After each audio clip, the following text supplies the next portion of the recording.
Naquela mesma noite, antes de ir dar uma volta com Pascoal e Antônio, Rino disse: Marcelo, viu o carrão que Stefano comprou? Entorpecido pela televisão ligada e pela tristeza, Marcelo nem sequer respondeu. Então Rino sacou o pente do bolso, deu uma rápida penteada e declarou alegre: Sabe que ele comprou nossos sapatos por 45 mil liras? Está se vendo que tem dinheiro para jogar fora, respondeu Marcelo, e Melina morreu de rir. Não se sabe se pela tirada ou pelo que transmitiam na TV. A partir daquele momento, Rino descobriu o modo de irritar Marcelo, noite após noite, e o clima ficou cada vez mais tenso. Além disso, assim que Solara chegava, sempre bem acolhido por Núzia, Lila sumia, dizia que estava cansada e ia dormir. Numa noite muito para baixo, Marcelo desabafou a Núzia. Se sua filha vai dormir assim que eu chego, o que é que eu estou fazendo aqui? Evidentemente, esperava que ela o confortasse, dizendo algo que o encorajasse a continuar na tentativa de conquistar o amor da menina, mas Núzia não soube o que responder, e então ele mastigou. Ela gosta de outro? Não, não. Eu sei que ela vai fazer compras com Stefano. E onde mais ela iria fazer as compras, meu filho? Marcelo se calou de olhos baixos. Ela foi vista no carro com o salsicheiro. Lenúcia também estava lá. Stefano está atrás da filha do contínuo. Não acho Lenúcia uma boa companhia para sua filha. Diga a ela que pare de encontrá-la. Eu não era uma boa companhia. Lila não devia me ver mais. Quando minha amiga me relatou aquele pedido de Marcelo, passei definitivamente para o lado de Stefano e comecei a elogiar-lhe as maneiras discretas, a calma determinação. É rico, lhe disse por fim. Mas, já no momento em que fazia aquela frase, me dei conta de como a riqueza sonhada quando éramos meninas se transformava ainda mais. Os cofres cheios de moedas de ouro que uma possessão de criados de Libré depositariam em nosso castelo quando publicássemos um livro, Mulherzinha, Riqueza e Fama, estava definitivamente apagados. Permanecia talvez a ideia do dinheiro como cimento que consolidaria nossa existência e a impediria de se desfazer junto a nossas pessoas queridas. Mas o traço fundamental que agora prevalecia era a concretude, o gesto cotidiano, a negociação. A riqueza da adolescência partia, sim, de uma iluminação fantástica ainda infantil, os desenhos de sapato nunca vistos, mas se materializava na insatisfação agressiva de Rino, que queria gastar como se fosse rico, na televisão, nas massas e no anel de Marcelo, que pretendia comprar um sentimento. E finalmente, passo a passo, naquele jovem gentil, Stefano, que vendia embutidos, tinha um carro vermelho conversível, gastava 45 mil liras como se fosse nada e emoldurava desenhinhos. Queria comercializar, além de provolone, sapatos, investia em couro e em mão de obra. Parecia convencido de que saberia inaugurar uma nova era de paz e de bem-estar no bairro. Era, em suma, uma riqueza que estava nos fatos de todos os dias e por isso mesmo sem esplendor e sem glória. É rico, ouvi que Lila repetia e começamos a rir, mas depois acrescentou: é também simpático e bom também. E eu logo concordei, aquelas eram qualidades que Marcelo não tinha, um motivo a mais para estar a favor de Stefano. Entretanto, aqueles dois adjetivos me confundiram. Senti que davam um golpe final de fulgor nas fantasias infantis. Nenhum castelo, nenhum cofre, tive a impressão de entender. Voltariam a estar no horizonte de Lila, nem no meu, ambos inclinadas a escrever uma história como mulherzinhas. Encarnando-se em Stefano, a riqueza estava tomando as feições de um jovem de avental gorduroso, estava ganhando contornos, cheiros, voz, expressava simpatia e bondade. Era um homem que conhecíamos desde sempre, o filho mais velho de Dom Aquile. Fiquei agitada, de modo ele quis furar sua língua. Era um menino. Ela o desculpou comovida melosa, como nunca a vira, tanto que só naquele momento me dei conta de que ela de fato avançara bem mais do que me dissera em palavras. Nos dias seguintes, tudo foi fincado cada vez mais claro. Vi como ela falava com Stefano e como ele parecia amoldado por sua voz. Acomodei-me ao pacto que nascia entre eles. Não queria ficar de fora. E maquinamos por horas, nós duas, nós três, para agir de maneira que as pessoas, os sentimentos, a disposição das coisas mudassem depressa. No espaço ao lado da sapataria apareceu um operário que derrubou a parede divisória. A sapataria foi reorganizada. Compareceram 3 aprendizes, rapazes do interior, de Melito, quase mudos. Em Encanto, continuaram os trabalhos de troca de sola. No resto do espaço, Fernando instalou bancadas, prateleiras, seus instrumentos, os moldes de madeira a segundo os vários tamanhos, e passou com repentina insuspeitava da energia, insuspeitada num homem magérrimo e consumido desde sempre por uma rancorosa frustração a calcular o que fazer. Justamente no dia em que o novo trabalho estava para começar, Stefano deu as caras. Trazia um pacote feito com papel de embalagem. Todos ficaram de pé, inclusive Fernando, como se ele tivesse vindo para uma inspeção. Stefano abriu o pacote e dentro dele havia um bom número de quadrinhos da mesma medida, emoldurados por uma ripa marrom. Eram as folhas do caderno de Lila sob vidro, como se fossem preciosas relíquias. Pedia permissão a Fernando para pendurá-los na parede. Fernando resmungou alguma coisa e Stefano pediu a ajuda de Rino e dos aprendizes para fixar os pregos. Somente quando os quadros estavam pendurados, Stefano permitiu que os 3 ajudantes saíssem para tomar um café, dando-lhes algumas liras. Assim que se viu só com o sapateiro e o filho, anunciou em voz alta que queria se casar com Lila. Abateu-se um silêncio insuportável. Rino limitou-se a um risinho de esperteza e Fernando disse enfim francamente: Stefano, Lila está noiva de Marcelo Solara. Sua filha não sabe disso. Como assim? Rino se intrometeu exaltante. Fale a verdade. Você e mamãe abriram nossa casa para aquele escroto, mas Lina nunca o quis, nem quer. Fernando olhou feio para o filho. O salsicheiro disse com gentileza, olhando à sua volta. Temos um trabalho já em andamento. Não vamos estragar tudo. Eu só lhe peço uma coisa, Dom Fernando. Deixe sua filha decidir. Se ela preferir Marcelo Solara, vou me conformar. Gosto tanto dela que se ela for feliz com o outro, eu me retiro e entre mim e vocês tudo continua como está. No entanto, se ela me quiser, se quiser a mim, aí ninguém é santo e vocês vão ter que dá-la a mim. Você está me ameaçando, disse Fernando, mais morno, com um tom de constatação resignada. Não, só estou lhe pedindo que faça a felicidade de sua filha. Eu sei bem qual é a felicidade dela. Sim, mas ela sabe melhor que o senhor. E nesse ponto, Stefano se levantou, abriu a porta e me chamou, a mim, que estava do lado de fora, esperando ao lado de Lila. Helena, entramos. Como a gente gostava de se sentir no centro daqueles fatos, nós duas juntas, e conduzi-los rumo ao seu êxito, ainda me lembro da tensão excitada daquele momento. Stefano disse a Lila: Estou lhe dizendo diante de seu pai, amo muito você, mais que a minha vida. Quer se casar comigo? Lila respondeu séria: Sim. Fernando se debateu um pouco, depois murmurou com a mesma subalternidade que manifestara tempos atrás em relação a Dom Aquile. Estamos fazendo uma grande afronta não só a Marcelo, mas a todos os Solara. E quem vai continuar e comunicar a decisão agora àquele rapaz? Lila disse. Eu. De fato, 2 noites depois, diante de toda a família, exceto Rino, que saíra para tomar uma volta, antes de se sentarem à mesa, antes de ligarem a televisão, Lila pediu a Marcelo: Você me leva para tomar um sorvete? Marcelo não acreditou no que estava ouvindo. Um sorvete antes do jantar, eu e você? E perguntou imediatamente a Núzia: A senhora gostaria de vir com a gente? Núzia ligou a televisão e disse: Não, obrigada, Marcelo. Mas não demorem muito, só 10 minutos, voltem logo. Certo, prometeu ele feliz. Obrigado.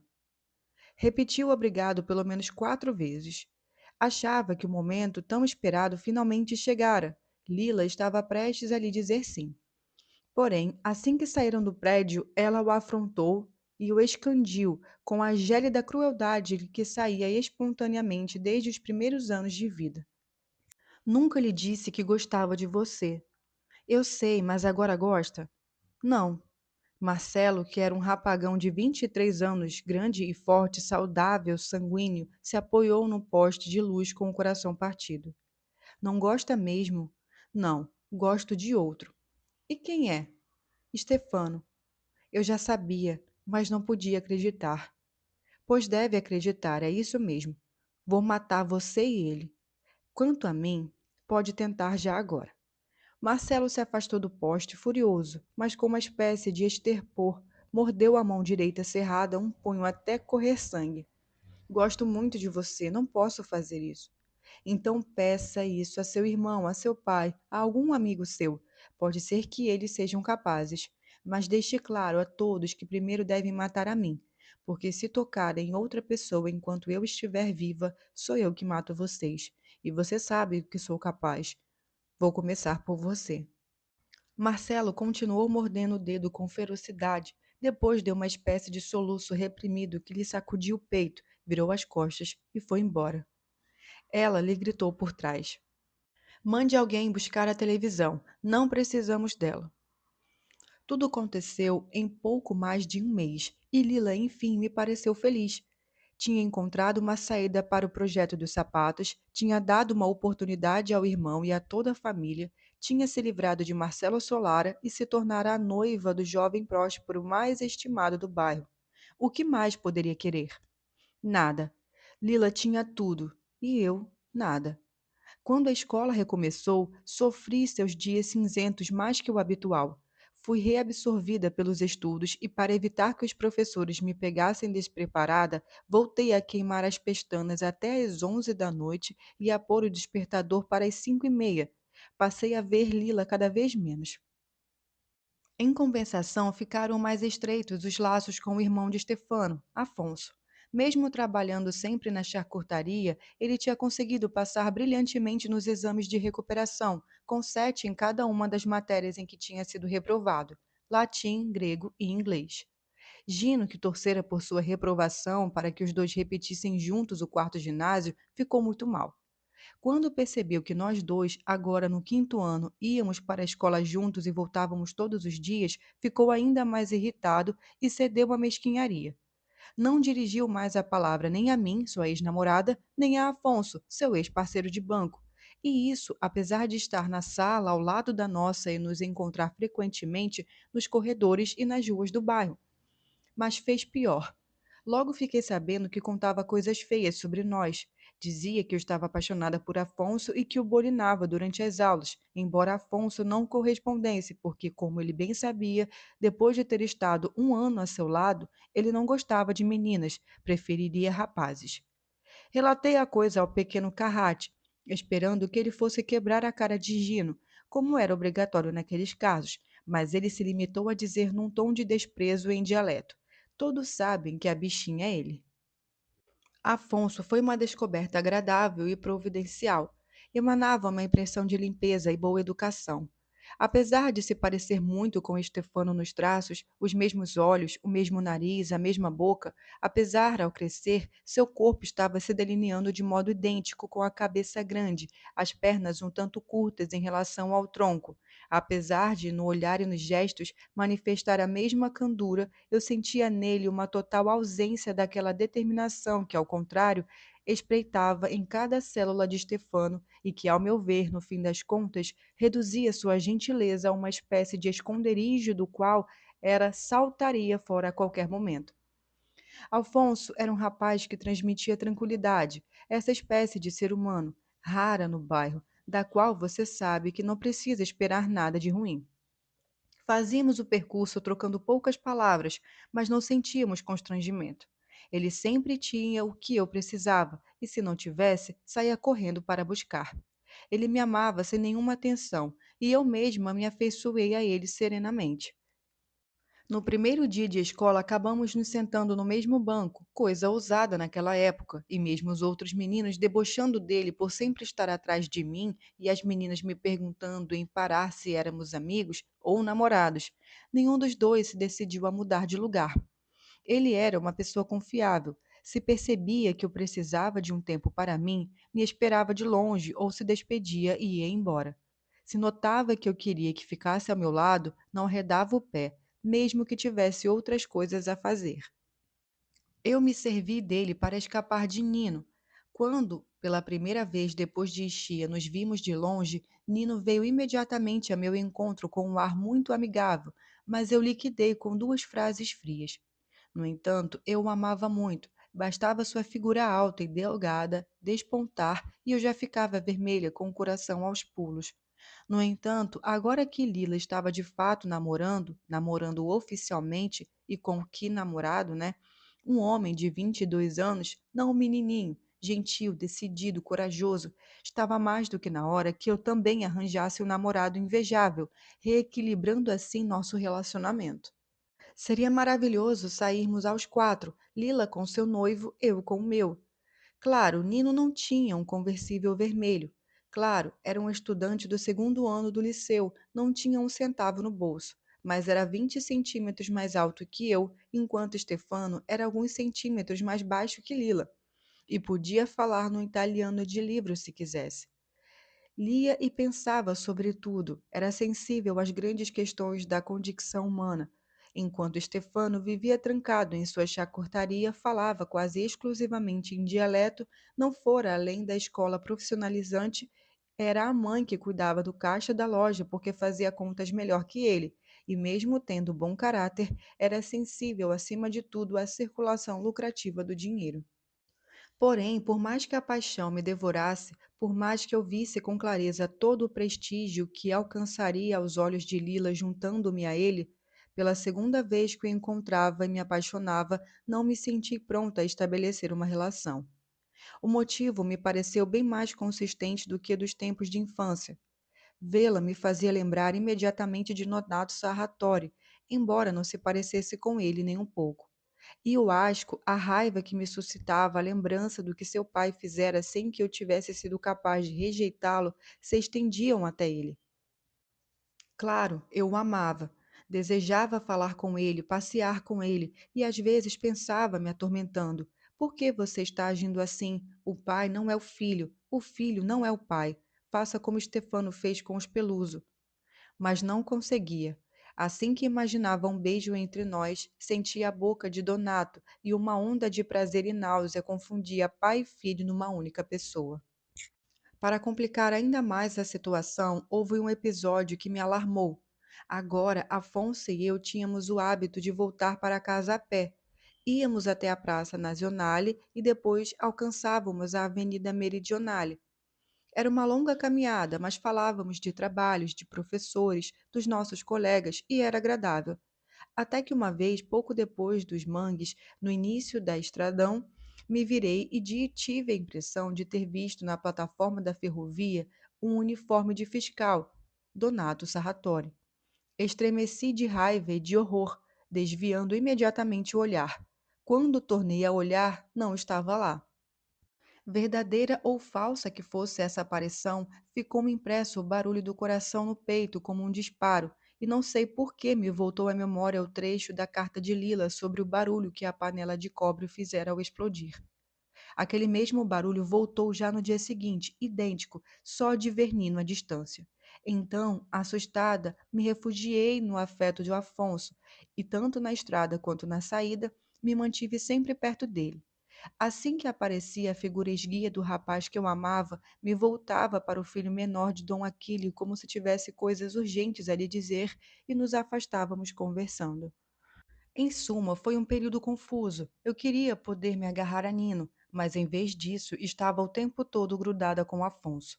Aliás, temendo que se aborrecesse e me trocasse por outras companhias, sempre me comportei de modo muito gentil com ele. Às vezes, até lhe falava com voz aflautada. Porém, tão logo me dava conta de que podia encorajá-lo a uma queda por mim, mudava de tom. E se me entendesse mal e me declarasse seu amor, isso me preocupava. Seria constrangedor, eu teria que rejeitá-lo. Lila, de minha idade, estava noiva de um homem feito como Stefano, e teria sido no mínimo humilhante me juntar a um rapazinho, o irmão menor do noivo dela. Entretanto, minha cabeça desenhava rabiscos incontroláveis, e eu delirava.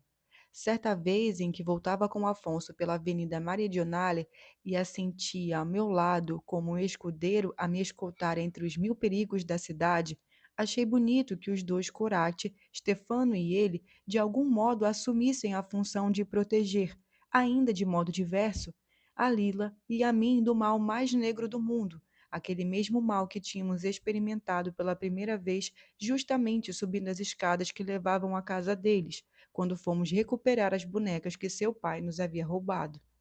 Eu gostava de descobrir nexos daquele tipo, especialmente se diziam respeito a Lila. Traçava como um esquadro linhas entre momentos e fatos distantes entre si, estabelecia convergências e divergências. Naquele período, isso se tornou um exercício cotidiano. Tanto eu passara bem em Enchia, quanto Lila passara mal na desolação do bairro. Tanto eu tinha sofrido ao deixar a ilha, quanto ela se sentira cada vez mais feliz.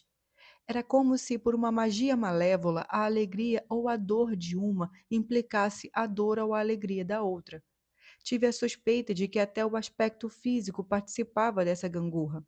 Em Ischia, eu me sentia bonita e essa impressão diminuíra após o retorno a Nápoles. Ao contrário, durante a assídua maquinação ao lado de Lila para ajudá-la a livrar-se de Marcelo, houve até momentos em que voltei a me achar mais bonita que ela, e em alguns olhares de Stefano percebi a possibilidade de agradá-lo.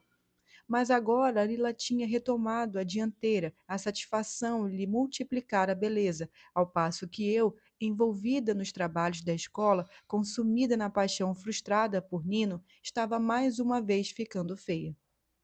A cor saudável desabotava, as espinhas voltavam, e numa manhã surgiu de repente o aspecto do óculos.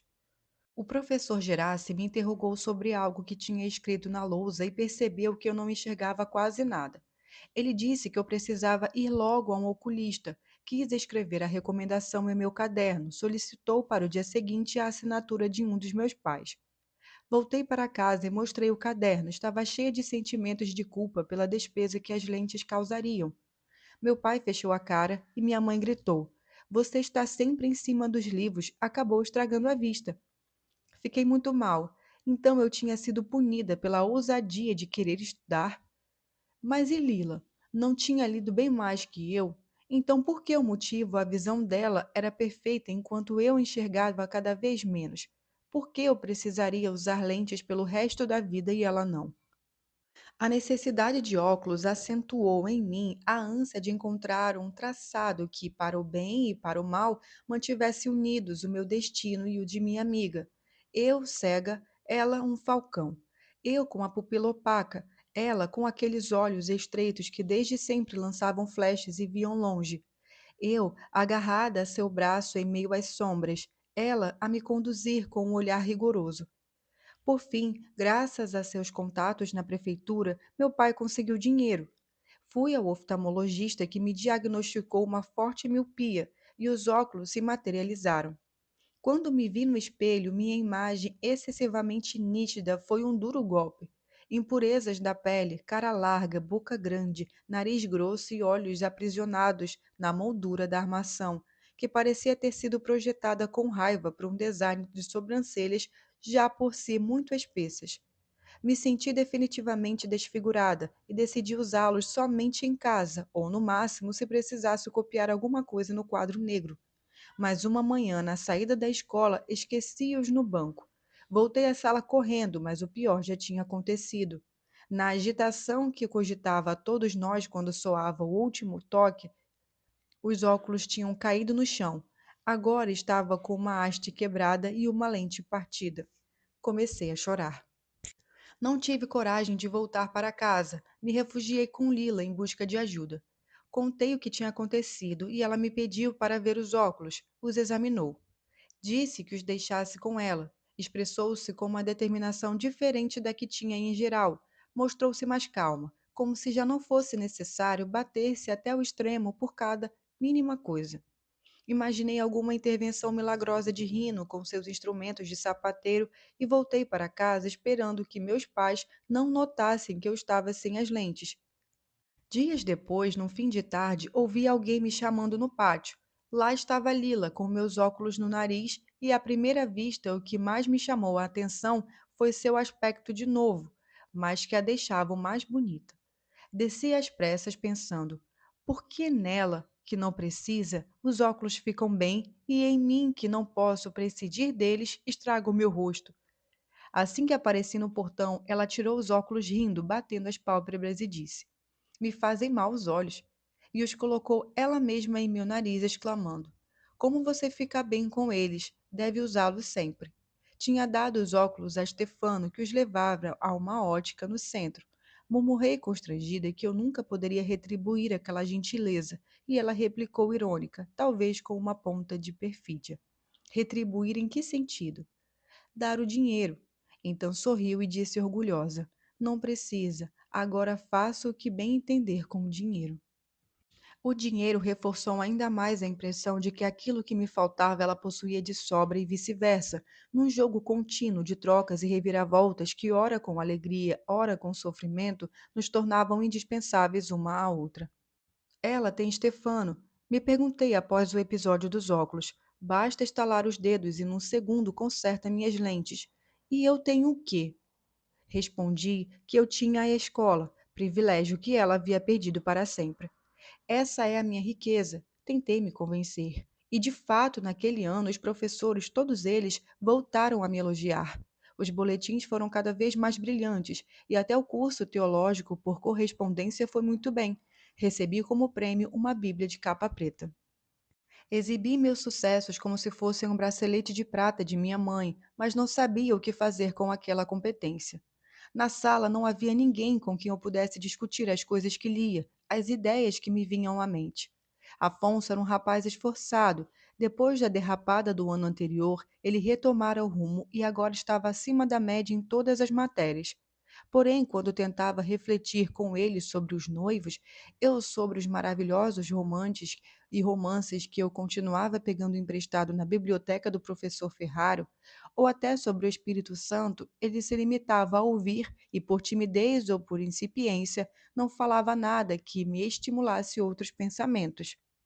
Além disso, enquanto nas sabatinas ele usava um bom italiano no tete-a-tete, não saía nunca do dialeto.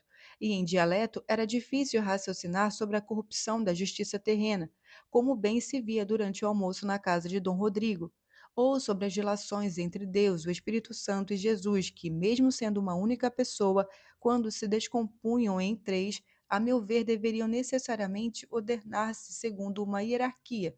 E aí quem vinha primeiro? Quem por último? Logo me ocorreu o que certa vez me dissera Pasquale. Ainda que fosse um liceu clássico, minha escola não devia ser das melhores. Concluí que ele tinha razão. Raramente eu via minhas colegas de escola bem vestidas como as garotas da rua da Emília. E jamais acontecia de virem buscá-las na saída do colégio, jovens trajados elegantemente com automóveis mais luxuosos que os de Marcelo ou de Stefano. Os méritos intelectuais também eram escassos. O único rapaz que tinha em torno de si uma fama semelhante à minha era Nino, mas agora, depois da frieza com que o tratei, ele se esgueirava de cabeça baixa, sem nem sequer me olhar. O que fazer então? Eu tinha necessidade de me expressar, a cabeça estava a mil. Então recorri a Lila, especialmente nas férias da escola. Nos encontrávamos, conversávamos. Eu lhe falava detalhadamente das aulas, dos professores. Ela me ouvia com atenção e eu esperava que ela ficasse curiosa e voltasse à fase em que, em segredo ou abertamente, corria logo atrás dos livros que lhe permitiram me acompanhar. Mas isso nunca aconteceu. Era como se uma parte dela segurasse firmemente a outra parte na coleira. Em vez disso, desenvolveu em pouco tempo uma tendência a intervir de chofre, em geral de modo irônico. Uma vez, só para dar um exemplo, falei a ela sobre meu curso de teologia e mencionei, para impressioná-la com questões que me obcecavam, que não sabia o que pensar do Espírito Santo. Sua função não estava clara para mim. O que é, especulei em voz alta, uma entidade subordinada a serviço tanto de Deus quanto de Jesus, tipo um mensageiro? Ou uma emanação das duas primeiras pessoas, como um fluido miraculoso? Mas no primeiro caso, como é possível que uma entidade que serve ao mensageiro depois se torne uma coisa só com Deus e seu filho? Não seria como dizer que meu pai, contínuo na prefeitura, é uma coisa só o prefeito com o comandante Lauro? Já se analisarmos o segundo caso, bem, um fluido, o suor, a voz são parte da pessoa da qual emanam. Então, qual o sentido de considerar o Espírito Santo separado de Deus e de Jesus? Ou é Espírito Santo a pessoa mais importante e as outras duas são o modo de ser dele, ou não entendo qual é a função. Lila, lembro bem, estava se preparando para sair com Stefano. Iam ao cinema no centro de Pinúcia, com Rino e Afonso.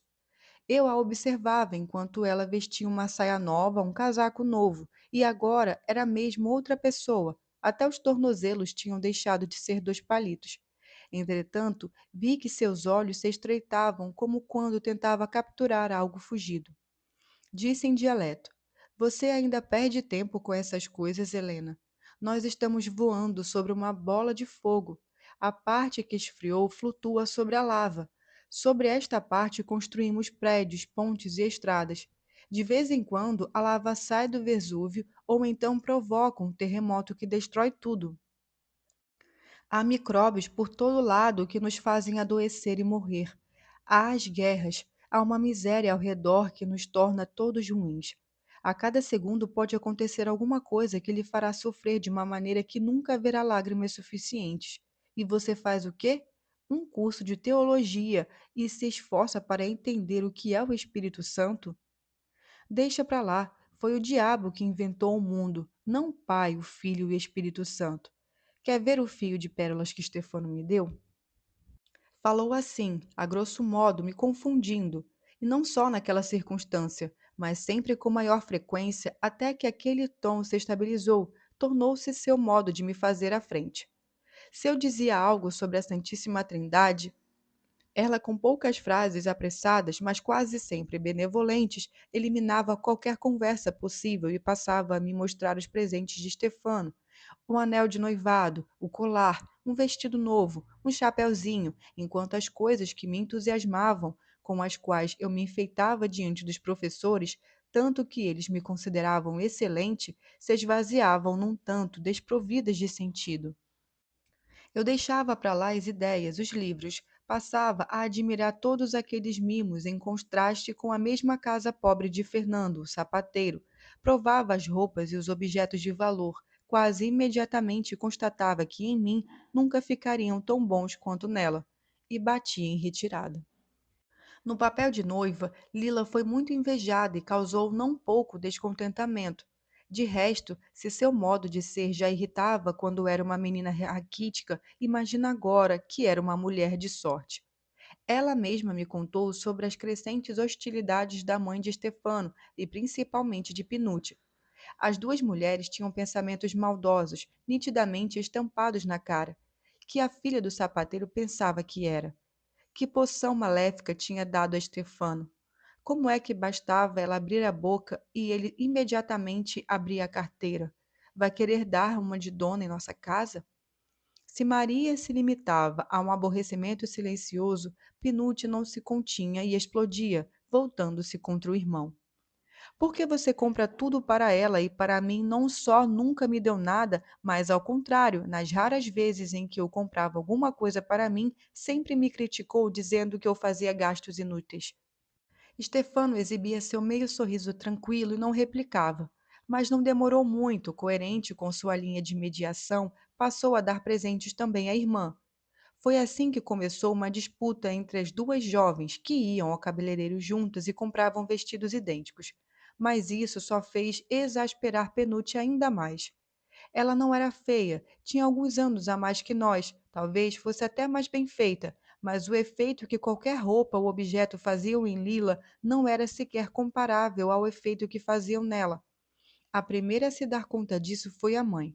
Quando Maria via Lila e Penúcia prontas para sair, com penteados parecidos, com roupas parecidas, sempre achava um jeito de divagar e chegar por vias tortas, com ares falsamente benévolos, a criticar a futura nora por qualquer coisa que fizera antes disso, como deixar a luz da cozinha acesa ou a torneira aberta depois de ter tomado um copo de água. Depois se virava para o outro lado como se tivesse muita coisa a fazer e resmungava enfesada. Voltem cedo.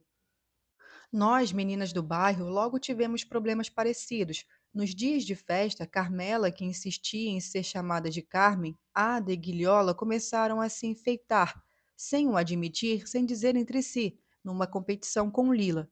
sobretudo Guilhola, que trabalhava na confeitaria e que, embora estivesse não oficialmente com Michele Solara, comprara e se fazia comprar de propósito coisas virtuosas, a fim de exibi-las nos passeios e a pé ou de carro.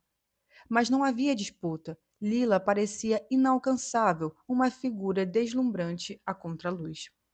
A princípio, tentamos contê-la, impor-lhe os velhos hábitos. Atraímos Estefano ao nosso velho grupo, o paparicamos e ele pareceu contente, tanto que num sábado, talvez movido por uma simpatia em relação a Antônio e Ada, disse a Lila: Veja se Lenúcia e os filhos de Melina vêm amanhã à noite jantar alguma coisa com a gente.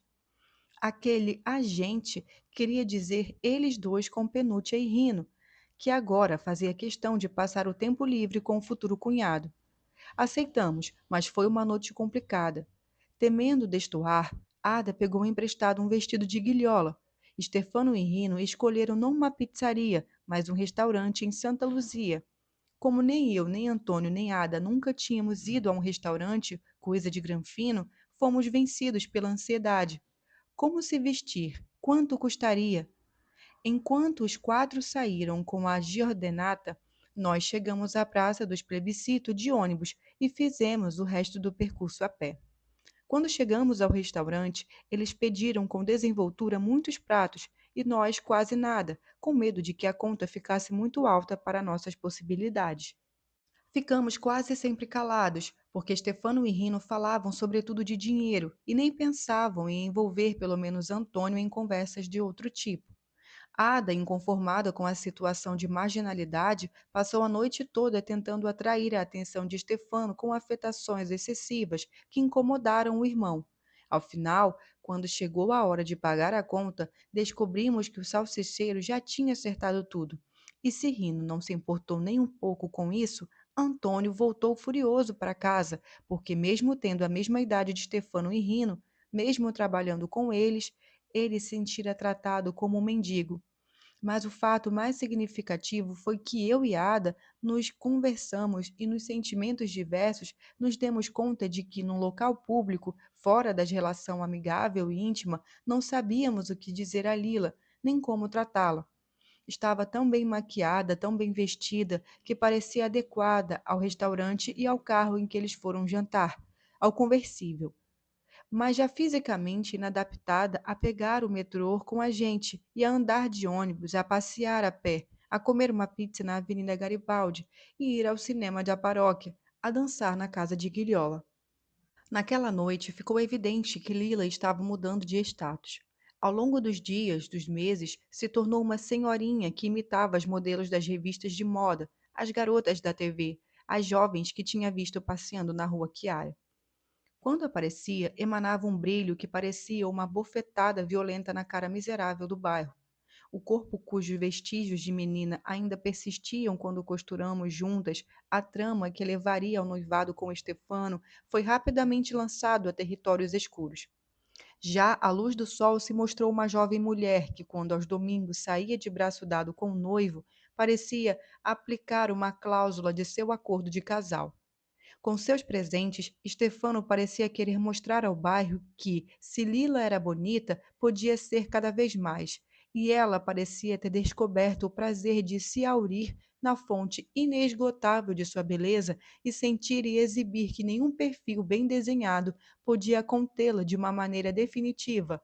Tanto que no novo penteado, um novo traje, uma nova maquiagem nos olhos ou na boca eram apenas limites superados a cada vez que dissolviam os precedentes. Stefano parecia buscar nela o símbolo mais evidente do futuro da prosperidade e poder ao qual tendia, e ela dava a impressão de usar o sinete que lhe impunha para garantir a segurança de si, do irmão, dos pais e dos outros parentes em relação a tudo o que enfrentara e desafiara confusamente desde criança. Ainda não sabíamos nada daquilo que, em segredo, na intimidade, depois da horrível experiência do Ano Novo, ela chamava de desmarginação. Mas eu conhecia a história da panela que explodira. Aquilo sempre esteve à espreita em algum canto de minha cabeça, moendo e remoendo. E me lembro de que em casa, numa noite, reli de caso pensado a carta que ela me mandara de Ixia. Como era sedutor aquele seu modo de contar sobre si, e como tudo já parecia tão distante. Precisei aceitar que a Lila que me escrevera aquelas palavras tinha desaparecido. Na certa, ainda havia a menina que escrevera a fada azul, que aprendera latim e grego sozinha, que devorara meia biblioteca do professor Ferraro, até que tinha desenhado sapatos agora emoldurados na loja de calçados. Porém, na vida cotidiana já não havia, não a sentia mais. A cerulo nervosa e agressiva tinha como se mudado, e mesmo continuando a morar eu e ela no mesmo bairro, mesmo tendo tido a mesma infância, mesmo vivendo ambas nossos 16 anos, tínhamos subitamente ido parar em dois mundos diversos. Enquanto os meses corriam, eu estava me transformando numa garota desleixada, despenteada, de óculos, debruçada sobre livros esfarrapados que desprendiam o mau cheiro dos volumes comprados com grande sacrifício nos sebos ou conseguidos pela professora Oliviero. Ela passeava de braço dado com Stefano, penteada como uma diva, trajando roupas que a faziam parecer uma atriz ou uma princesa. Eu a olhava da janela, sentia que sua forma anterior se rompera e tornara a pensar naquela linha passagem da carta, o cobre explodindo e retorcido. Era uma imagem que agora eu usava continuamente, toda vez que notava uma fratura dentro dela ou dentro de mim. Eu sabia, talvez soubesse, que nenhuma forma jamais poderia conter Lila e que mais cedo ou mais tarde ela arrebentaria tudo outra vez. Depois da noitada ruim no restaurante de Santa Lucia, não houve outras ocasiões como aquela, e não porque os dois noivos não voltassem a nos convidar, mas porque nós mesmos nos furtávamos uma hora com uma desculpa, outra hora com outra desculpa. No entanto, quando os trabalhos da escola não me tiravam toda a energia, eu me deixava levar a um baile caseiro ou a uma pizza, como todo o grupo de antigamente, mas preferia sair só quando tinha certeza de que Antônio também iria, o qual há algum tempo se dedicava a mim de modo integral, com uma paquera discreta, cheia de intenções. Claro, a pele do rosto era lustrosa e cheia de pontinhos pretos, os dentes aqui e ali se mostravam azulados, as mãos eram rudes, dedos robustos com os quais certa vez havia soltado sem o esforço os parafusos do pneu furado de um velhíssimo carro que Pasquale conseguira. Mas tinha cabelos encaracolados muito pretos que davam vontade de acariciar, e mesmo sendo muito tímido, nas raras vezes em que abria a boca dizia coisas espirituosas. De resto, era o único que notava minha existência. Enzo aparecia raramente, levava uma vida na qual sabíamos pouco ou quase nada, mas quando comparecia, se dedicava sem nunca exagerar com seu jeito retirado, lento, a Carmela. Quanto a Pasquale, parecia ter perdido o interesse pelas meninas depois da recusa de Lila. Não dava muita bola nem a Ada, que com ele era toda caras e bocas, apesar de repetir sem parar que não aguentava mais ver sempre nossas caras feias. Naturalmente, naquelas noitadas, mais cedo ou mais tarde, se acabava falando de Lila, embora aparentemente ninguém tivesse vontade de mencioná-la. Os rapazes estavam todos meio desiludidos e cada um deles queria estar na pele de Stefano. Mas o mais infeliz era Pasquale. Se não sentisse um antigo ódio pelo Solara, provavelmente teria se unido publicamente a Marcelo contra a família Cerulo. Seus sofrimentos de amor o escavavam por dentro, e só o fato de avistar Lila e Estefano juntos lhe tirava a alegria de viver. Entretanto, era, por natureza, um rapaz de bons sentimentos e pensamentos, de modo que estava atentíssimo em manter as próprias reações sob controle e a comportar-se de modo justo. Quando soubera que Marcelo e Michele tinham desancado rindo numa noite e, mesmo sem lhe tocar um dedo, o cobriram de insultos, Pasquale apoiou seus meios termos às razões de Rino. Quando se soube que Silvio Solara, o pai de Michele e Marcelo, fora pessoalmente à sapataria recém-reformada de Fernando e o acusara pacatamente de não ter sabido educar a filha e então olhado ao redor, observara que ele podia até fabricar todos os calçados que quisesse, mas depois, onde os venderia, nunca acharia uma loja que comprasse. Naquela ocasião, eu era a única que não ficava calada, desaprovando explicitamente as críticas de Pasquale.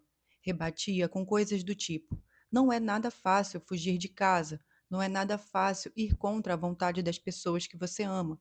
Não é fácil, Tanto é que você critica ela em vez de atacar seu amigo Rino. Foi ele quem a meteu naquela cilada com Marcelo. E se Lila não tivesse achado um meio de se livrar de Marcelo, teria que se casar com ele. Ele concluía fazendo o elogio de Stefano, dizendo que dentre todos os rapazes que conheciam Lila desde pequena e que gostavam dela, ele tinha sido o único a ter a coragem de defendê-la e ajudá-la.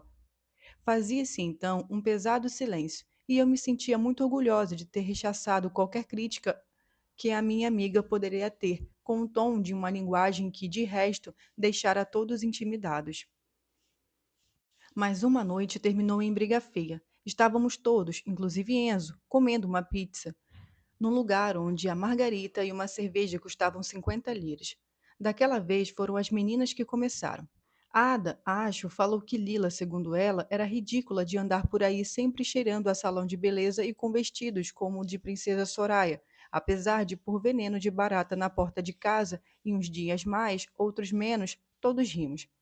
Depois, uma coisa puxa a outra. Carmela chegou a dizer claramente que, em sua opinião, Lila estava com Stefano por dinheiro, para arranjar a vida do irmão e do resto da família. Eu ia começar minha defesa de praxe quando o Pasquale me interrompeu e disse: A questão não é essa. A questão é que Lila sabe de onde esse dinheiro vem. Não me venha de novo com essa história de Dom Aquile e o mercado negro e o tráfico e a agiotagem de toda essa porcaria de antes e depois da guerra, eu disse. É isso mesmo, e se sua amiga agora estivesse aqui, me daria razão. Stefano é só um comerciante que sabe vender. Então, o dinheiro que ele pôs na sapataria do Celuro veio da charcutaria? E por que não? O dinheiro veio é do outro das mães de família de Dom Aquile e tinha escondido dentro do colchão.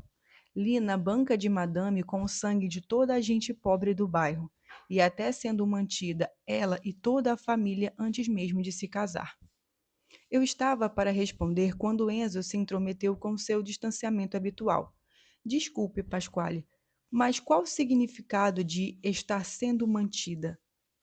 Assim que ouvi a pergunta, entendi que a coisa azedaria. Pasquale ficou vermelho, se atrapalhou. Ser mantida significa ser mantida. Desculpe, mas quem é que paga quando Lina vai aos cabeleireiros ou quando compra aqueles vestidos de bolsas? Quem é que pôs o dinheiro na sapataria para o sapateiro brincar de fabricar calçados? Ou seja, você está dizendo que Lina não está apaixonada, não está noiva, não vai se casar com Stefano, mas simplesmente se vendeu? Ficamos calados. Antônio balbuciou. Não é isso, Enzo. Pasquale não quis dizer isso. Você sabe que ele gosta de Lina, assim como todos nós. Enzo lhe fez sinal para se calar. Fique na sua, Antônio. Deixe Pasquale responder.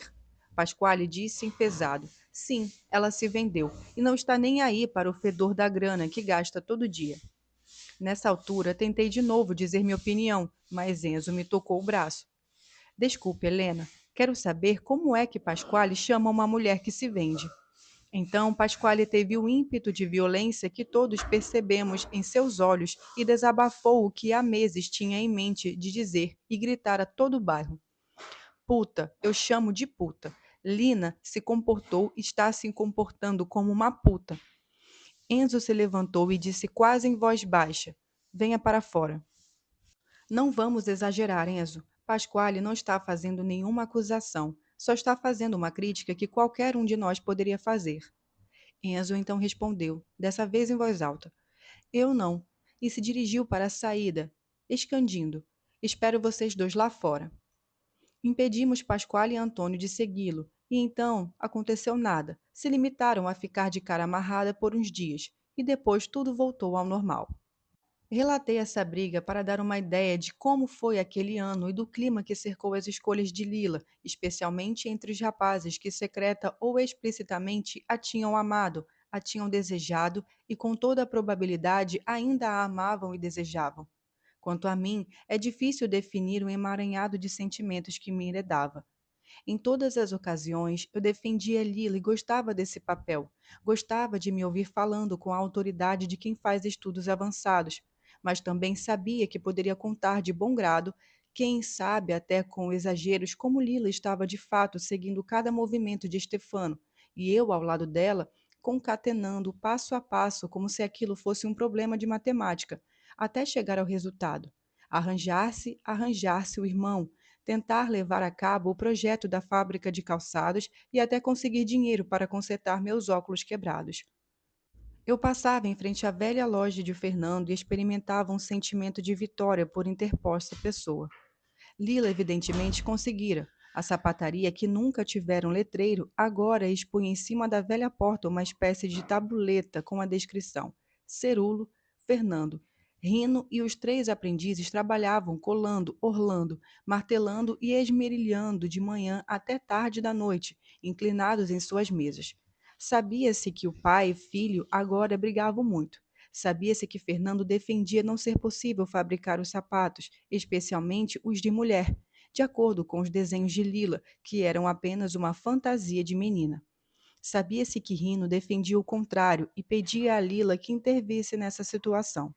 Sabia-se que Lila dizia não ter mais nada a ver com aquilo e que então Rino ia até Stefano e o arrastava para a oficina a fim de que ele mesmo desse ordens precisas ao pai. Sabia-se que Stefano ia até lá e olhava demoradamente os desenhos de Lila pendurados nas paredes, sorria para si e dizia pacatamente que queria os sapatos exatamente como estavam nos quadrinhos, que ele emoldurara e pusera ali para isso. Sabia-se, enfim, que tudo ia devagar e os ajudantes primeiro recebiam as instruções de Fernando, depois Rino as alterava. Aí as coisas paravam e então tudo recomeçava de novo.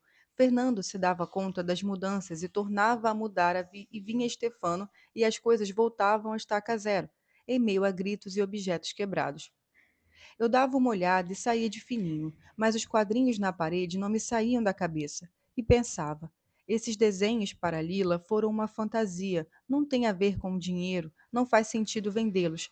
Toda essa trabalheira é o resultado final de sua imaginação, enaltecido por Stefano somente por amor. Sorte dela que é tão amada e que ama. Sorte dela que é adorada pelo que é e pelo que sabe inventar. Agora que deu ao irmão o que o irmão queria, agora que o livrou dos perigos, vai certamente inventar outras coisas. Por isso, não quero perdê-la de vista. Alguma coisa vai acontecer. Mas não aconteceu nada. Lila se estabilizou no papel de noiva de Stefano. E também nas conversas que tínhamos quando eu tinha um tempo livre, ela me apareceu sempre satisfeita com o que era, como se além não visse mais nada, não quisesse ver mais nada senão casamento, uma casa e filhos. Fiquei mal. Ela parecia pacificada, sem as asperezas de sempre. Só percebi tempos depois, quando soube por Guilhola que circulavam coisas infames a seu respeito. Guilhola me disse com rancor em dialeto. Agora sua amiga banca a princesa, mas Stefano sabe que quando Marcelo frequentava sua casa, ela lhe fazia um boquete todas as noites? Eu ignorava o que era um boquete. Conhecia a palavra desde menina, mas seu som remetia apenas a uma espécie de ultraje, a último muito humilhante. Não é verdade. Marcelo diz que sim. Ele é um mentiroso. Ah, é? E diz mentiras até o seu irmão? Foi Michele quem lhe disse isso? Foi. Torci para que aqueles boatos não chegassem a Stefano. Torci para que aqueles boatos não chegassem a Stefano. Toda vez que voltava da escola, eu me dizia: talvez eu deva avisar a Lila antes que aconteça algo ruim. Mas temia que ela se enfurecesse e que, pelo modo como crescera, por sua maneira de ser, fosse diretamente até Marcelo Solara com o trinchete. De todo modo, acabei me decidindo. Era melhor contar o que eu sabia, assim pelo menos ela já ficava a par de tudo. Não só, poderia se preparar para enfrentar a situação. Descobri que estava mais informada do que eu sobre o que era um boquete. Eu me dei conta disso quando ela usou uma fórmula mais clara para me dizer que ela jamais faria aquela coisa com nenhum homem, de todo modo, principalmente com Marcelo Solara.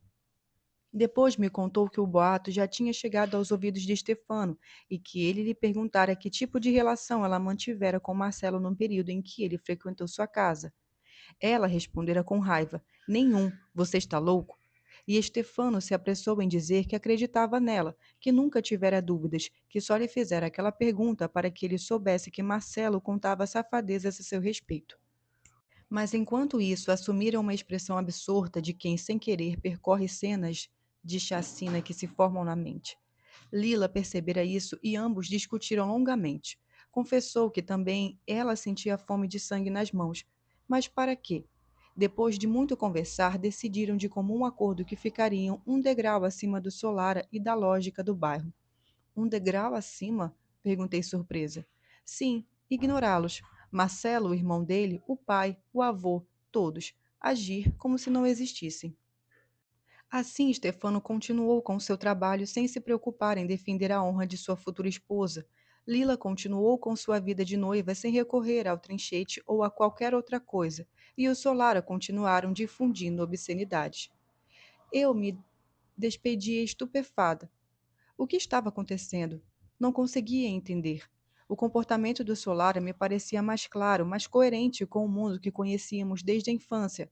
Mas o que ela e Stefano tinham em mente? Onde pensavam viver? Eles se comportavam de um modo que eu não via nem nos poemas que estudava na escola e nem nos romances que lia. Estava perplexa. Não reagiam às ofensas nem às injúrias realmente insuportáveis que Solares estavam espalhando contra eles. Exibiam gentileza e cortesia diante de todos como se fosse John e Jacqueline Kennedy em visita a um bairro de miseráveis. Quando saíam juntos a passeio, ele envolvendo-lhe os ombros com o braço, parecia que nenhuma das velhas regras estava lá valendo para eles. Riam, brincavam, se abraçavam e se beijavam na boca. Eu os via disparando no conversível sozinhos, inclusive à noite, sempre vestidos como atores de cinema, e pensava: estão indo sabe-se lá onde, sem acompanhantes, e não às escondidas, mas com a concordância dos pais, com a concordância de Rino, cuidando da própria vida sem dar peso ao que as pessoas dizem. Era Lila quem estava levando Stefano a adotar aquele comportamento que fazia deles o casal mais admirado e mais falado do bairro? Era essa a última novidade que ela inventara? Queria sair do bairro, permanecendo no bairro? Queria arrastá-lo para fora de si, arrancar-lhe a antiga pele e impor-lhe uma nova, adequada à que ela e os outros ainda iam inventar? Tudo voltou bruscamente aos trilhos de sempre quando os boatos sobre Lila chegaram aos ouvidos de Pasquale. Aconteceu num domingo, enquanto eu, Carmela, Enzo, Pasquale e Antônio estávamos passeando ao longo da estrada. E Antônio disse: me disseram que Marcelo Solara anda contando a todo mundo que Lina ficou com ele. Enzo não piscou o olho, mas Pasquale logo se acendeu. Ficou como? Antônio ficou constrangido com nossa presença, minha e de Carmela, e disse: você entendeu. Eles então se afastaram, conversando entre si. Vi e ouvi que Pasquale estava cada vez mais furioso, que Enzo ficava fisicamente cada vez mais compacto, como se não tivesse mais braços, pernas, pescoço e fosse um bloco de matéria dura. Por que eu me perguntava como é que eles se importam tanto? Lila não é irmã deles, nem sequer uma prima, e mesmo assim se sentem no dever de indignar-se, os três, mais que Stefano, muito mais que Stefano, como se eles é que fossem os verdadeiros noivos. E o que mais me pareceu ridículo foi Pasquale, justo ele, que pouco tempo atrás dissera todas aquelas coisas, a certa altura gritou e nós ouvimos perfeitamente com nossos ouvidos. Eu quero a cara daquele merda, está fazendo ela passar por uma puta, mas se Stefano permite uma coisa dessas, este aqui está falando não vai lhe permitir. Depois houve um silêncio. Eles se juntaram a nós e batemos perna devagar. Eu conversando com Antônio, Carmela entre o irmão e Enzo. Depois de um tempo, nos acompanharam até nossas casas. Vi-os se afastando. Enzo, que era o mais baixo, no centro, Antônio e Pasquale dos lados. No dia seguinte e nos dias sucessivos, falou-se muito do carro de Solara. Tinha sido destruído. Não só. Os dois irmãos tinham sido brutalmente espancados, mas não se sabia dizer por quem. Juravam que foram agredidos numa ruela escura por pelo menos umas 10 pessoas, gente vinda de fora. Mas eu e Carmela sabíamos perfeitamente que os agressores eram apenas 3 e ficamos muito preocupadas. Esperamos as inevitáveis retaliações um dia, 2 e 3. Mas evidentemente a coisa tinha sido bem feita. Pasquale continuou trabalhando de pedreiro, Antônio de mecânico, Enzo a circular com a carroça. Já os Solaras, por exemplo, só andaram a pé, machucados, um tanto perplexos, sempre na caminhada de 4 ou 5 amigos. Admito que vê-los naquelas condições me deu uma certa alegria. Tive orgulho de meus amigos. Assim como Carmen e Ada, critiquei Stefano e Rino por terem feito de conta que não tinha acontecido nada. Depois o tempo passou. Marcelo e Michele compraram outro carro verde e voltaram a se comportar como se fossem os donos do bairro. Vivinhos da Silva, mais potentes do que nunca.